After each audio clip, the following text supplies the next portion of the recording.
এই দাবি যদি আমাদের মেনে না হয় আগামীতে আরো দুর্বার আন্দোলন গড়ে তোলা হবে। জনগণের ভোটের রায় নিয়ে আমাদের মহানায়ক, আমাদের প্রিয় নেতা, আমাদের জননেতা, আগামীর বাংলাদেশের যে সফল রাষ্ট্রনায়ক হতে যাচ্ছেন জনাব তারেক রহমান এখন রাষ্ট্র ক্ষমতায় আছেন। তাই আমি বিশ্বাস করি জনগণের দুর্ভোগের কথা চিন্তা করে উনি অবশ্যই অতি দ্রুত পাবনার এই ওয়াই টাইপ সেতু বাস্তবায়নের জন্য উনি নির্দেশ দেবেন। দুটো সেতু হয়ে গেছে, কিন্তু পাবনা কিন্তু ঘুমিয়েই আছে। সুতরাং আমি এটা সুজানগরবাসীর দাবি বলবো না, সারা পাবনা জেলার দাবি।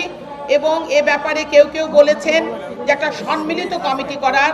আমি এই কথা বলবো যে সম্মিলিত কমিটি করে বিভিন্ন পর্যায়ে নেতৃবৃন্দকে সম্পৃক্ত করে এই আন্দোলনকে প্রতিদিনের জন্য আমাদেরকে নার্সিং করতে হবে, যাতে কোনোভাবেই এই অপরচুনিটিটা, এই সুযোগটা যেন আমরা নষ্ট না করি।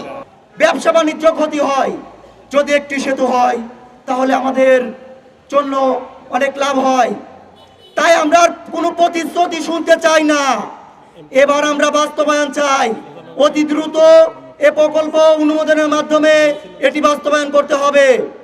তাই পরিশেষে একটি কথাই বলতে চাই, মোদের দাবি একটাই, আরিচা কাজিরহাট দৌলতদিয়া ওয়াই টাইপ সেতু চাই। একটা ওয়াই টাইপ সেতু আমাদের সুজানগর, শুধু সুজানগর পাবনা বা রাজবাড়ীকেই ডেভেলপ করবে না, পুরো ওই অঞ্চলের অর্থনৈতিক অবস্থাকে চেঞ্জ করে দিবে। এবং সেখানে আমরা আশা করছি ইপিজেড সহ শুরু করে অনেক মিল ইন্ডাস্ট্রি ফ্যাক্টরি ও সেখানে গড়ে উঠবে। আমরা যদি দেখি বাংলাদেশের একটি অঞ্চলে অনেক বেশি আপনার মিল ফ্যাক্টরি হয়েছে, কিন্তু আমাদের ওই অংশটাতে তেমন আমরা কোনো মিল ফ্যাক্টরি পাইনি, সেরকম কোনো কর্মসংস্থানের ব্যবস্থা হয়নি।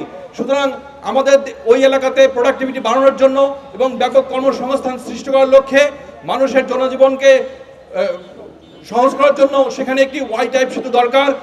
আসলে মূলত আমাদের ব্রিজের মূল প্যাটার্নই ছিল ওয়াই প্যাটার্ন।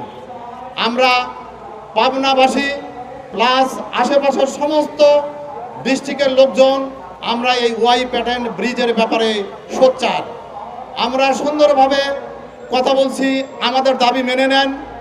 এই দাবি যদি আমাদের মেনে না হয় আগামীতে আরও দুর্বার আন্দোলন গড়ে তোলা হবে।